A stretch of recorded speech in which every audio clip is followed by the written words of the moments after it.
اس کے دائیں جانب پتھر کا بنا ہوا ایک بڑا آتش دان اور اسی گوشے میں چھت سے فرش تک ایک موٹا رسا لٹک رہا تھا۔ تصویر میں رسے کا سرا لکڑی کے فرش کو چھوتا ہوا دکھایا گیا تھا۔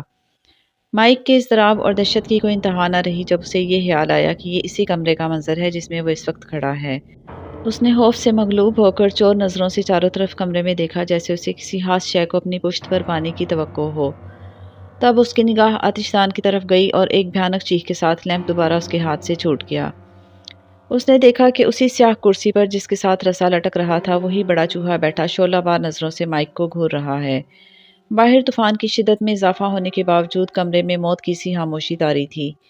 لیمپ گرتے ہی مائک جیسے ہوش میں آ گیا۔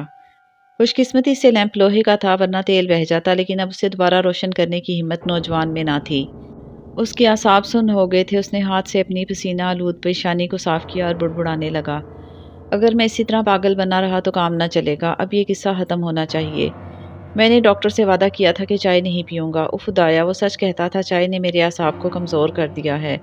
میں نے پہلے اس کا احساس کیوں نہ کیا؟ خیر، اب آئندہ مزید بے وقوف نہیں بنوں گا۔ سبز شیڈ کا لیمپ بدستور روشن تھا۔ مائک نے اپنے سوٹ کیس میں سے برانڈی کی بوتل نکال کر چند گھونٹ پیے اور کرسی پر بیٹھ کر کتاب دیکھنے لگا۔ اس اثنا میں بڑا چوہا دوبارہ غائب ہو گیا تھا۔ 1 گھنٹے بعد اس نے چونک کر سر اٹھایا۔ چوہے اچانک خاموش ہو گئے تھے۔ اس نے سنا کہ باہر موسلادھار بارش ہو رہی ہے۔ پھر اسے بجلی کی کڑک سنائی دی۔ پانی کی بوچھاڑ مشرقی کھڑکیوں پر زور سے پڑ رہی تھی، جیسے اولوں کا طوفان آ گیا ہو۔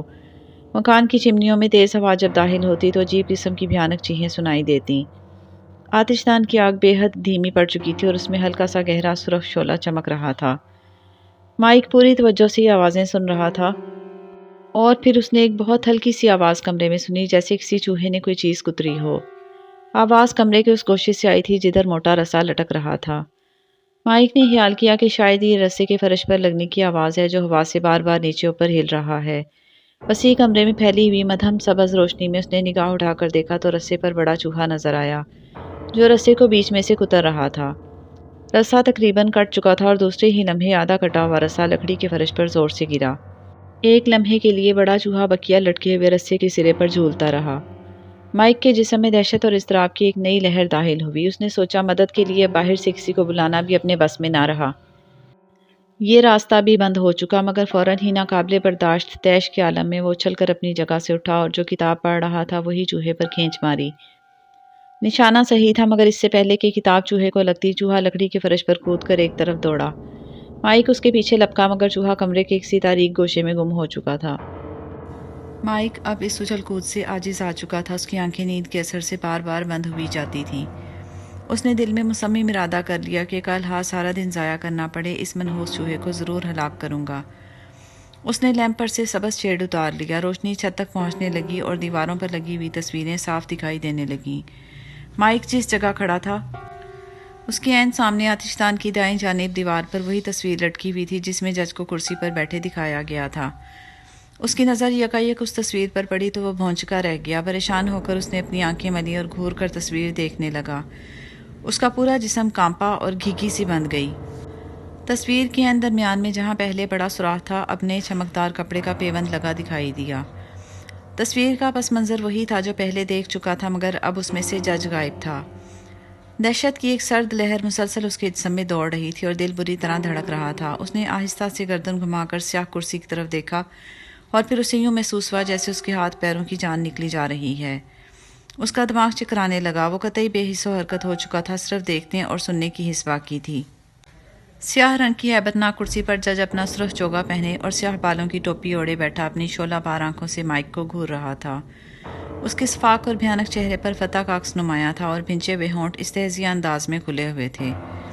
اس نے یکایک اپنا ہاتھ اونچا کیا اور سر سے سیاہ ٹوپی اتار لی۔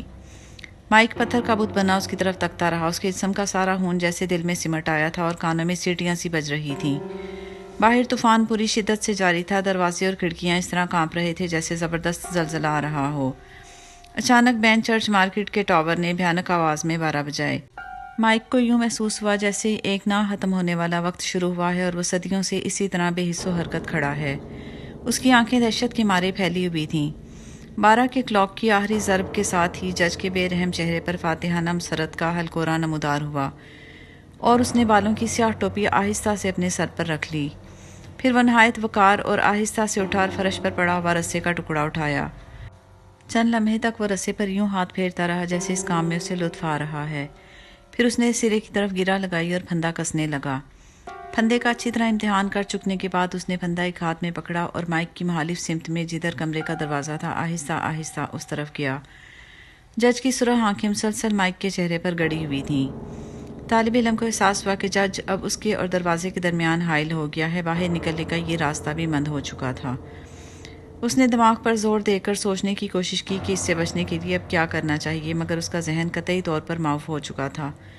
جج کی آنکھوں میں کوئی ایسی زبردست قوت تھی جس نے مائک کو اسی کی طرف دیکھنے پر مجبور کر رکھا تھا۔ پھر جج آہستہ آہستہ اس کی جانب بڑھنے لگا۔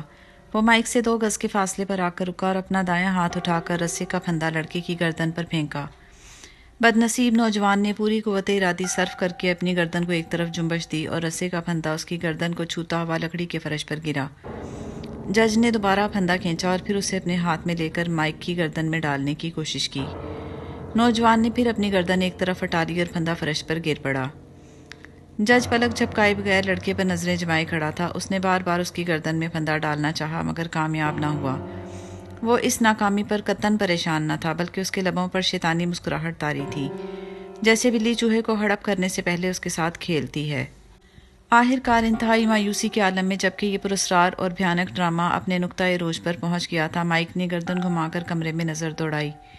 لیمپ اسی طرح روشن تھا اور کمرے میں اچھی خاصی روشنی پھیلی ہوئی تھی۔ آتش دان کی آگ سرد پڑ چکی تھی۔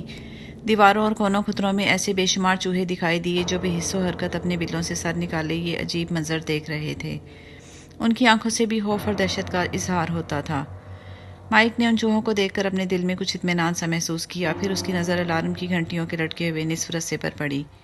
اس نے دیکھا کہ اس کے سرے سے لے کر چھت کے آخری سرے تک، جہاں ایک چھوٹے سے سوراخ سے یہ رسا نیچے آتا تھا، بے شمار چوہے چمٹے ہوئے تھے اور ابھی ان کی آمد جاری تھی، یہاں تک کہ ان کے وزن سے چھت میں لگی ہوئی بڑی بڑی گھنٹیاں ہلنے لگیں۔ ٹن ٹن ٹن رسا ہلا اور گھنٹیوں میں سے آواز نکلی، لیکن یہ آواز بہت ہلکی تھی۔ مگر مائک نے فوراً محسوس کیا کہ چھوٹے چوہے برابر کوشش کر رہے ہیں کہ رسا تیزی سے حرکت کرے اور گھنٹیاں زور زور سے بجنے لگیں۔ اس ہلکی سی آواز پر جج نے فوراً نگاہ اٹھا کر الارم کے رسے کی طرف دیکھا اور اس کا چہرہ غصے سے سیاہ پڑ گیا۔ اس کی آنکھیں دہکتے ہوئے کوئلوں کی مانند سرخ ہو گئیں اور اس نے زور سے اپنا پاؤں لکڑی کے فرش پر مارا۔ مائک کو یوں محسوس ہوا جیسے سارا مکان لرزنے لگا ہے۔ رسے پر لٹکتے ہوئے چوہے برابر اپنی کارروائی میں مصروف رہے۔ شاید وہ جج کا دھیان ہٹانے کی کوشش میں تھے اور چاہتے تھے کہ کسی طرح وقت گزر جائے۔ جج نے دوبارہ پھندا ہاتھ میں لیا اور اس مرتبہ مائک کی گردن میں پھینکنے کی بجائے 2 قدم اس کی جانب بڑھا۔ مائک کو یوں محسوس ہوا جیسے جان اس کے جسم کے ہر روئے سے نکل رہی ہے۔